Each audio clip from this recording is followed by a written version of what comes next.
Subscribe करें गुरुजी world और bell icon को प्रेस करें सबसे पहले सिलेक्शन के लिए। जय हिंद साथियों, स्वागत है आपका गुरुजी वर्ल्ड 2.0 में।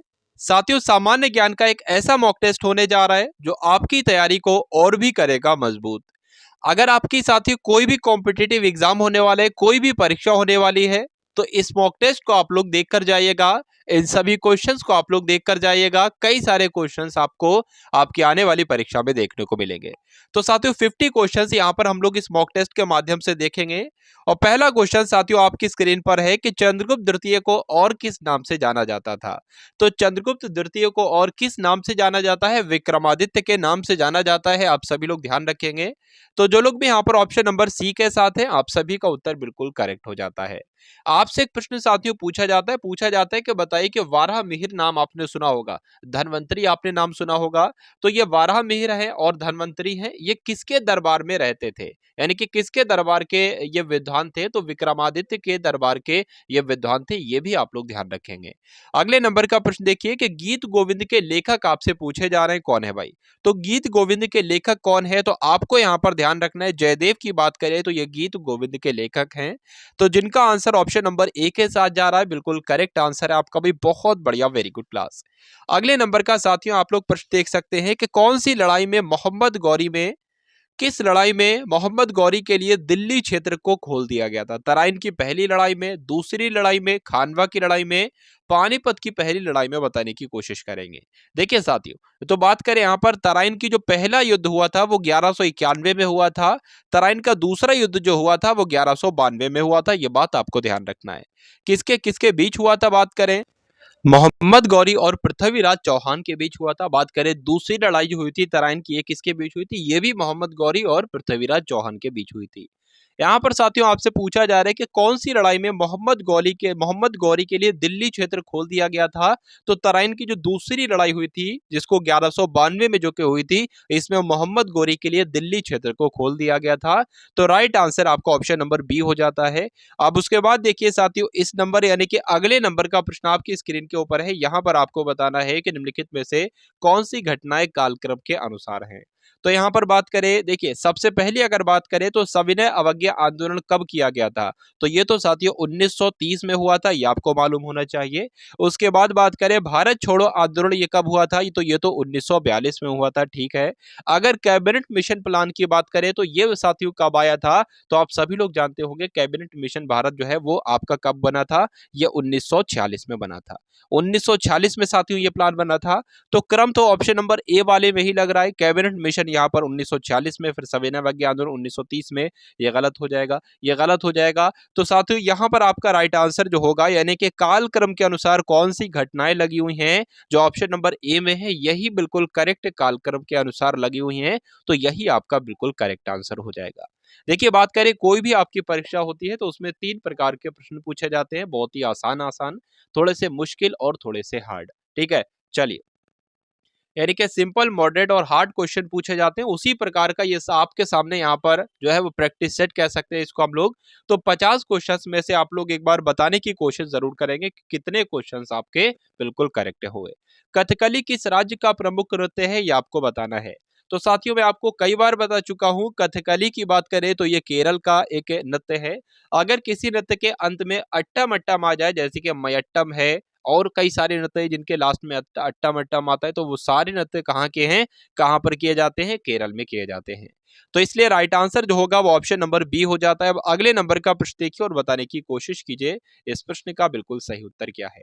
साथियों आप सभी लोगों से रिक्वेस्ट करता हूं कि क्लास आप सभी लोगों को पसंद आ रही है तो क्लास को एक बार शेयर करके लाइक करेंगे। तो क्लास को लाइक कर दीजिए और क्लास को कर दीजिए भाई शेयर। और अगले नंबर का प्रश्न का उत्तर आप लोग बता दीजिए कि गुप्त स्थापत्य कला का सर्वोत्तम नमूना, सर्वोत्कृष्ट नमूना इसमें से जो है वो कौन सा है? तो देवगढ़ का दशावतार मंदिर ये इस प्रश्न का बिल्कुल सही उत्तर हो जाएगा। ये गुप्त स्थापत्य कला का सर्वोत्कृष्ट नमूना है। अगले नंबर का प्रश्न है कि सूर्य से बढ़ती दूरी के अनुसार ग्रहों का सही क्रम क्या है। तो सूर्य से बढ़ती दूरी के अनुसार बात करें, सूर्य के सबसे निकट कौन सा हो जाएगा, तो बुध हो जाएगा। तो बुध बुध बुध तो सभी में, चारों ऑप्शन में से है। लेकिन दूसरे नंबर पर जो होगा वो शुक्र होगा, ये बात आपको ध्यान रखना है। तो शुक्र एक तो यहाँ पर है और एक यहाँ पर है। आपने ये भी सुना होगा कि साथियों पृथ्वी के जो आसपास है वो कौन से है, पृथ्वी के आसपास साथियों मंगल है और शुक्र है। बात करें, देखिए बुध है सबसे नजदीक, फिर सूर्य के नजदीक शुक्र है, फिर उसके बाद पृथ्वी है, फिर मंगल है। तो आपका आंसर जो जाता है वो ऑप्शन नंबर डी के साथ चला जाता है। अब अगले नंबर का प्रश्न है कि निम्नलिखित में से कौन सा युग्म सुमेलित नहीं है। तो साथियों ये मिस्टल, ये जो हवा लिखी हुई है, ये स्थान लिखे हुए हैं, यानी कि क्या क्या इन इन स्थान पर ये हवा चलती है। तो मिस्ट्रल की बात करें, ये फ्रांस में चलती है, बिल्कुल सही। अगर बात करें यामू की, तो साथियों ये जापान में चलती है, बिल्कुल सही। खामसिन की बात करें तो ये मिस्र में चलती है, बिल्कुल सही। लेकिन सिरोको जो है बात करें ऑस्ट्रेलिया में नहीं चलती है। तो नहीं चलती है, इसका राइट आंसर क्या होगा, ऑप्शन नंबर सी होगा। तो अब उसके बाद देखिए अगले नंबर का प्रश्न है कि पृथ्वी चक्रवात की विशेषता आपको बताना है। तो पृथ्वी चक्रवात की अगर बात करें तो जब पृथ्वी चक्रवात आता है तो उस समय आकाश बिल्कुल साफ दिखाई देता है। ठीक है, तापमान में वृद्धि होती है, बिल्कुल नहीं। तेज पवनें चलने लगती हैं, बिल्कुल नहीं। तीव्र दृष्टि, बिल्कुल नहीं। बल्कि स्वच्छ आकाश हो जाता है, ये आपका बिल्कुल करेक्ट आंसर है। अगले नंबर का प्रश्न है कि लोयस का पठार हिमानीकृत है, जलकृत है, नदीकृत है या पवनकृत है। तो बात करें साथियों लोयस के पठार की, तो ये कैसा है, तो पवनीकृत है, ये आप लोग ध्यान रखेंगे। भारत में कृषि वस्तुओं के संबंध में न्यूनतम समर्थन मूल्य और प्रापण मूल्य आदि से संबंधित आयोग कौन सा है। तो यहाँ पर साथियों बात करें इस प्रश्न का, जो सही उत्तर होगा आपका वो क्या हो जाने का, वो कृषि लागत और मूल्य आयोग हो जाएगा। अगर यहाँ पर बात करें कि जो कृषि लागत और मूल्य आयोग है, ये भारत सरकार की एक एजेंसी है। पहले इसका नाम क्या था, तो पहले इसका नाम था कृषि मूल्य लागत, पहले इसका नाम था। ठीक है, अगर आपसे पूछ लिया जाए, दो प्रकार के प्रश्न पूछे जाएंगे कि कृषि लागत और मूल्य आयोग का पहले नाम क्या था, तो आप लोग बताओगे कृषि मूल्य आयोग। अगर आपसे साथियों ये पूछे कि कृषि मूल्य आयोग की स्थापना कब हुई, तो 1965 में कृषि लागत कृषि मूल्य आयोग की स्थापना हुई। अगर आपसे ये पूछा जाए कि इसका नाम बदलकर ये कब किया गया, तो ये काम कब किया गया, 1985 में किया गया, ये आप लोग ध्यान रखेंगे। इस आयोग की अगर बात करें, कृषि लागत और मूल्य आयोग की अगर साथियों यहाँ पर बात करें, तो जो भारत में कृषि वस्तु होती है उनके संबंध में न्यूनतम समर्थन मूल्य से संबंधित है और प्रापण मूल्य से संबंधित है। तो राइट आंसर आपका जो जाता है वो ऑप्शन नंबर बी हो जाता है। अगले नंबर का प्रश्न आप लोग देखिए कि निम्नलिखित में से कौन सा सही नहीं है। तो बात करें प्रथम पंचवर्षीय योजना का कार्यकाल 1951 से 1956 तक चला। दूसरी पंचवर्षीय योजना का कार्यकाल 1956 से 1961 तक चला। तीसरी पंचवर्षीय योजना का कार्यकाल 1961 से 1966 तक चला। फिर थोड़ा सा बीच में गैप आया था, फौरन ही तुरंत ही चौथी पंचवर्षीय योजना शुरू नहीं की गई थी। तो जो कार्यकाल गलत होगा साथियों, वो कौन सा गलत हो जाएगा, ऑप्शन नंबर डी वाला गलत हो जाएगा और यही आपके प्रश्न का बिल्कुल सही उत्तर भी हो जाता है। चलिए, तो अगले नंबर का प्रश्न देखिए। देखिए यहाँ पर अगर आपसे ये पूछ लिया जाए कि जो चौथी पंचवर्षीय योजना है ये कब से कब तक चली, तो 1966 से 1971 तक नहीं चली थी, बल्कि 1969 से लेकर 1974 तक चली थी। यह बात भी आपको ध्यान रखना है। अगला देखिए कि अन्नपूर्ण योजना किस वर्ष कार्यान्वित की गई थी। तो साथियों अन्नपूर्ण योजना की बात करें तो ये कब शुरू की गई थी, साथियों ये 2000 में शुरू की गई थी, 2000 ईस्वी में। तो इस प्रकार आपका राइट आंसर जो होगा वो ऑप्शन नंबर डी के साथ चला जाता है। आप सभी लोगों से साथियों रिक्वेस्ट है कि इस क्लास को आप सभी लोग एक बार शेयर करेंगे, तो जल्दी से इस क्लास को आप सभी लोग एक बार शेयर कर दीजिए और अगले नंबर का प्रश्न देखिए और बता दीजिए इसका सही उत्तर क्या होगा। कि राष्ट्रपति को पद एवं गोपनीयता की शपथ दिलवाते हैं, तो कौन दिलवाते हैं राष्ट्रपति को पद और गोपनीयता की शपथ। तो बात करें यहाँ पर, देखिए पहली बात आपको ध्यान रखना है कि अगर राष्ट्रपति अपना जो है वो इस्तीफा देते हैं तो उपराष्ट्रपति को देते हैं, और उपराष्ट्रपति अगर अपने इस्तीफा देते हैं तो वो राष्ट्रपति को देते हैं। लेकिन यहाँ पर गोपनीयता और शपथ की बात चल रही है। गोपनीयता की शपथ कौन दिलाते हैं राष्ट्रपति को, तो सर्वोच्च न्यायालय के मुख्य न्यायाधीश के द्वारा राष्ट्रपति को साथियों पद और गोपनीयता की शपथ दिलाई जाती है, ये आप लोग ध्यान रखेंगे। उसके बाद देखिए अगले नंबर का प्रश्न है और बहुत ही महत्वपूर्ण प्रश्न है, कई बार ये परीक्षाओं में पूछा जा चुका है। तो राइट आंसर बताओगे आप लोग इस क्वेश्चन का। चलिए भाई, तो वर्तमान में जो संपत्ति का अधिकार था, वर संपत्ति का अधिकार जो है ये एक प्रकार का क्या है, ये एक प्रकार का मूल अधिकार है, नैसर्गिक अधिकार है, विधिक अधिकार है, बताने की कोशिश कीजिए, बताइए। देखिए 1978 की बात करें तो 1978 में 44वां संविधान संशोधन हुआ था और 44वां संविधान संशोधन के तहत जो संपत्ति का अधिकार था इसको मूल अधिकार की श्रेणी से हटा दिया गया। तो इसको मूल अधिकार की श्रेणी से हटाया गया तो इसको कहां पर लाया गया, इसको एक विधिक अधिकार बना दिया गया। इसलिए इस प्रश्न का सही उत्तर आपका ऑप्शन नंबर सी हो जाता है। अब अगले नंबर का प्रश्न देखिए और बताइए इसका सही उत्तर क्या होगा कि किस अनुच्छेद के द्वारा 6 से 14 वर्ष तक के बच्चों के लिए शिक्षा का अधिकार एक मौलिक अधिकार माना गया है। तो साथियों शिक्षा का अधिकार एक मौलिक अधिकार है। आपको एक अनुच्छेद यहाँ पर याद रखना है कि अनुच्छेद 21 का ए, अनुच्छेद 21 के ए में साथियों क्या है, जो भी बच्चे 6 से 14 वर्ष की आयु के बीच हैं इन सभी बच्चों को साथियों बिल्कुल मुफ्त में शिक्षा दी जाएगी और अनिवार्य शिक्षा दी जाएगी। ये आपको ध्यान रखना है। ये जो संशोधन हुआ था साथियों ये कैसे हुआ था, ये 86वें संविधान संशोधन के द्वारा किया गया था। तो यहाँ पर आपका राइट आंसर जो होगा वो ऑप्शन नंबर डी हो जाता है। अब उसके बाद देखिए अगले नंबर का प्रश्न है कि पूछा जा रहा है संविधान सभा द्वारा अंतिम रूप से पारित संविधान में कुल कितने अनुच्छेद हैं और कितनी अनुसूचियां हैं, बताइए। इंपॉर्टेंट क्वेश्चन है तो बताने की कोशिश कीजिए। बात करें यहाँ पर संविधान को कब पारित किया गया, ये कई बार आपसे प्रश्न पूछा जाता है। तो 26 नवंबर 1949 को संविधान को पारित किया गया।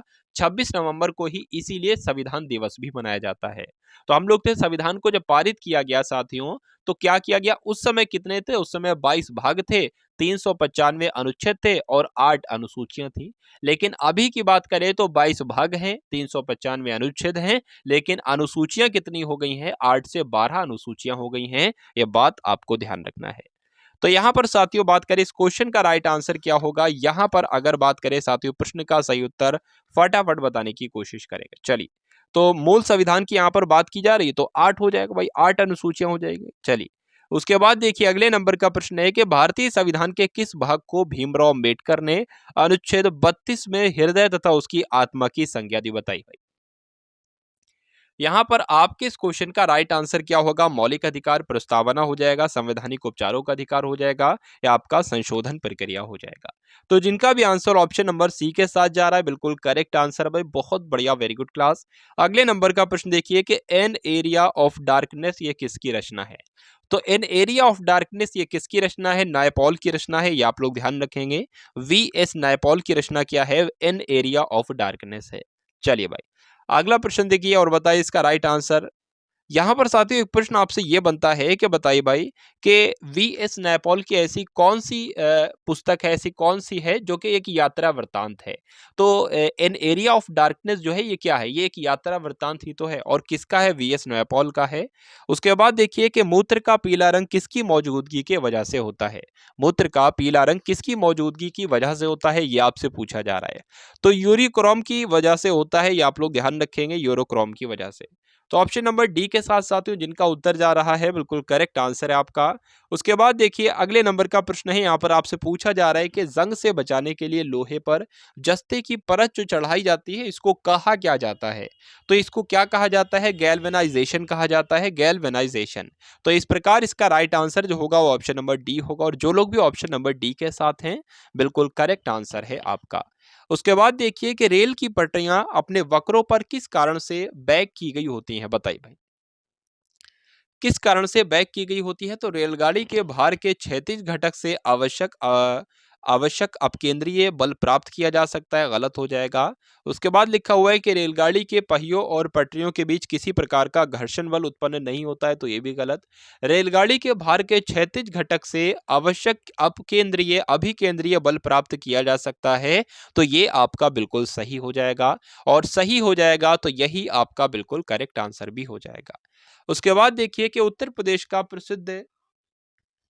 प्रदेश का प्रसिद्ध दुधवा नेशनल पार्क निम्नलिखित में से किस जिले में स्थित है। तो दुधवा नेशनल पार्क की बात करें साथियों ये कहां पर स्थित है, आप सभी लोग जानते हैं उत्तर प्रदेश में जिस जिले का क्षेत्रफल सबसे अधिक है ये वहां पर स्थित है दुधवा नेशनल पार्क। तो लखीमपुर खीरी में स्थित है, यह बात आपको ध्यान रखना है। उसके बाद देखिए अगला प्रश्न, विमुद्रीकरण का अर्थव्यवस्था पर निम्न में से क्या प्रभाव पड़ा है। तो इसके प्रभाव क्या क्या है ये मैं आपको बता देता हूं। देखिए महंगाई पर नियंत्रण लगा ऐसा माना जा रहा है, डिजिटल ट्रांजैक्शन को बढ़ावा मिला है, ये तो बिल्कुल हुआ है। वर्तमान समय में आप लोग देखोगे कि कितना डिजिटल ट्रांजैक्शन किया जा रहा है। तो यहाँ पर कुल मिलाकर बात करें साथियों, ए और बी यानी कि पहला वाला और दूसरा वाला दोनों बिल्कुल सही हो जाएंगे, इसलिए इसका right answer option number D हो जाता है। अब उसके बाद देखिए कि उत्तर प्रदेश के किस आर्थिक क्षेत्र में सबसे ज्यादा साक्षरता है, यानी कि कहां पर केंद्रीय क्षेत्र में सबसे ज्यादा साक्षरता है, या बुंदेलखंड क्षेत्र में, पूर्वी क्षेत्र में, या पश्चिमी क्षेत्र में। साथियों इस प्रकार का प्रश्न आपसे पूछा जाता है, इसलिए आपके क्लास में ये प्रश्न जो है वो शामिल किया गया है। तो आपको ध्यान रखना है कि उत्तर प्रदेश के बुंदेलखंड क्षेत्र में सबसे ज्यादा साक्षरता है। साक्षरता क्या होती है? पढ़ा लिखा बंदा। ठीक है। अगला देखिए कि उत्तर प्रदेश में कस्तूरबा गांधी बालिका विद्यालय योजना कब शुरू की गई थी।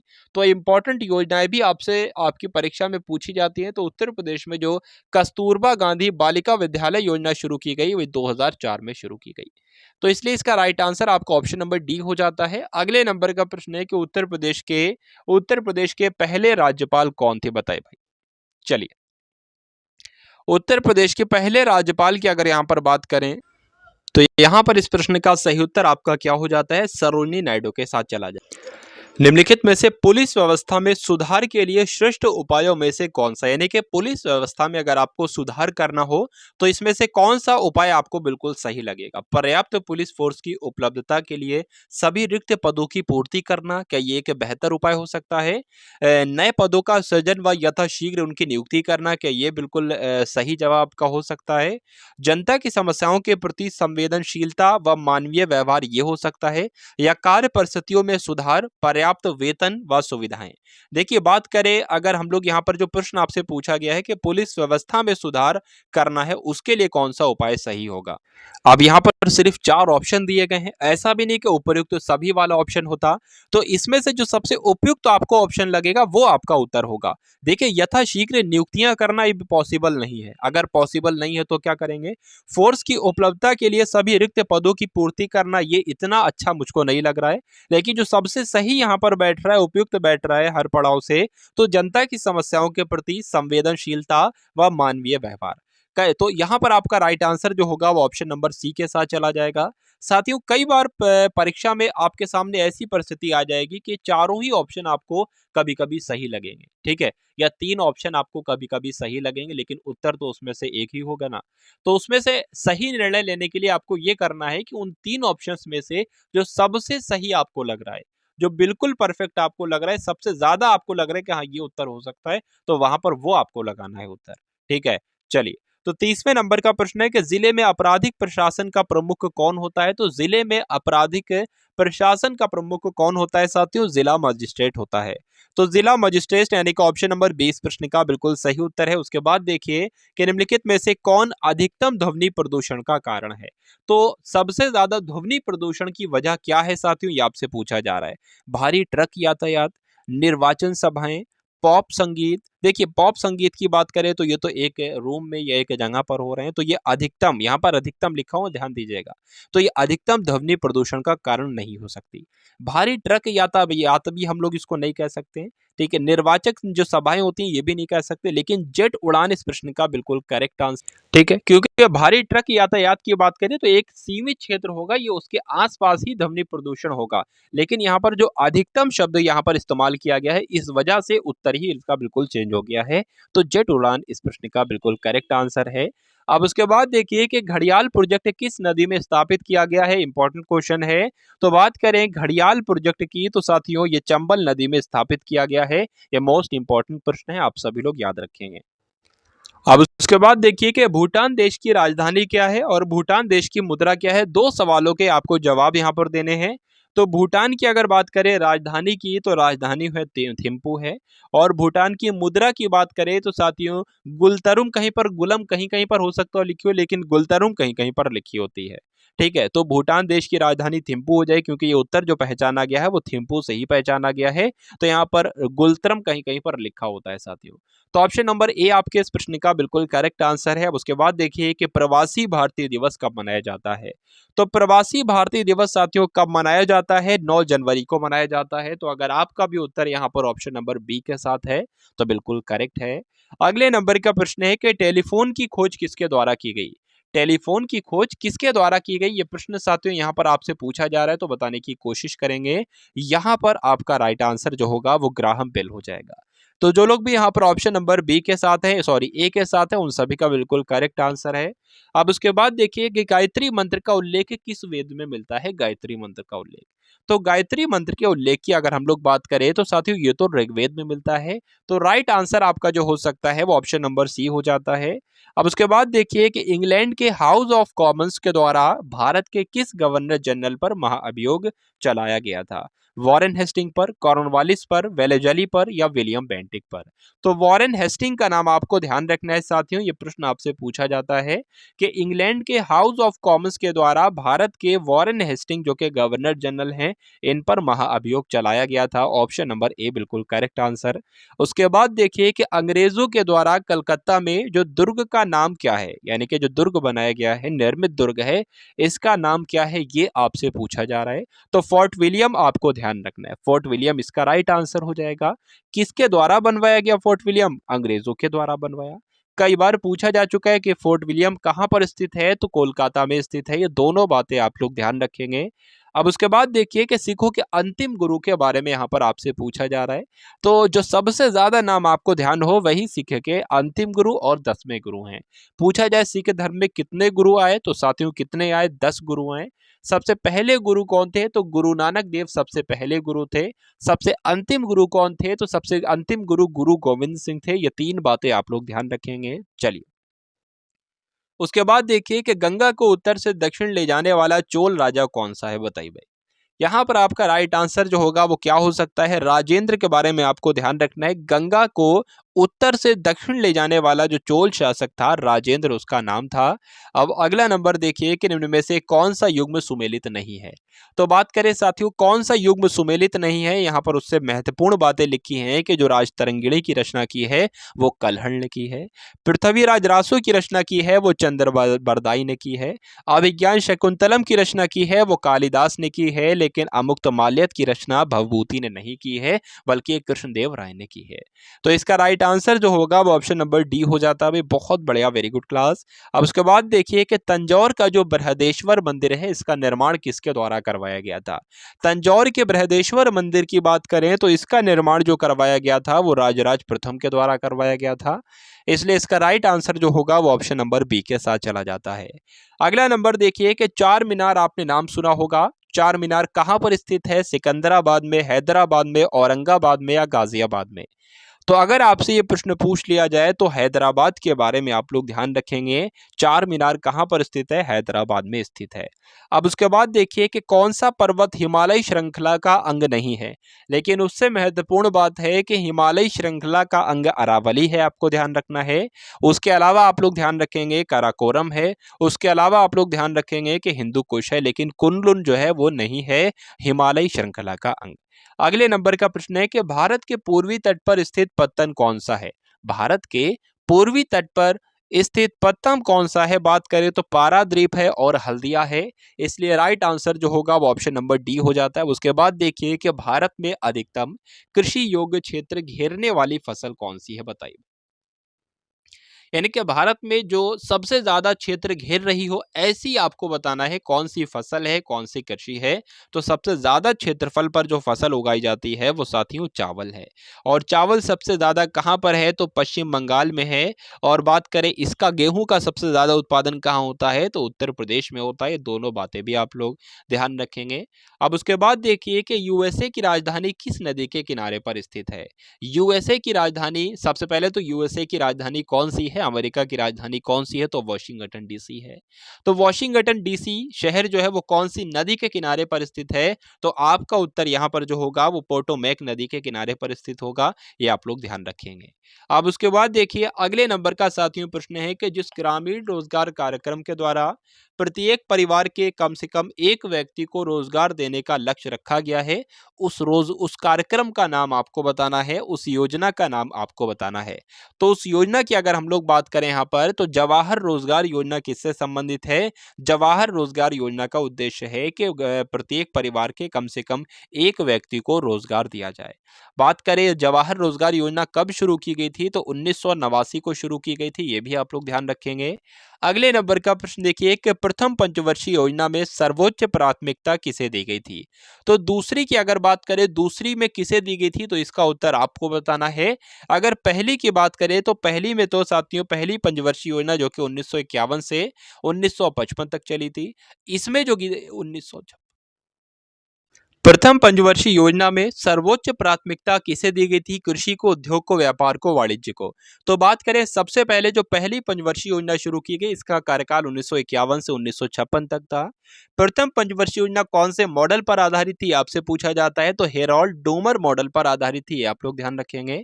अगर बात करें साथियों किस पर जोर दिया गया, इसकी प्राथमिकता क्या थी, तो कृषि पर इसकी प्राथमिकता थी, आप लोग ध्यान रखेंगे। तो जो लोग भी यहाँ पर ऑप्शन नंबर ए के साथ हैं उन सभी का बिल्कुल करेक्ट आंसर हो जाता है। बहुत बढ़िया, वेरी गुड क्लास। तो ये थे साथियों सामान्य ज्ञान के 50 ऐसे महत्वपूर्ण प्रश्न हैं जो आपकी परीक्षा के लिए आपको मजबूत बनाएंगे। तो यहाँ पर क्लास को लाइक कीजिएगा, आप सभी लोग क्लास को शेयर करेंगे एक बार। तो मिलते हैं हम सभी लोग आने वाली वीडियो में। जय हिंद साथियों।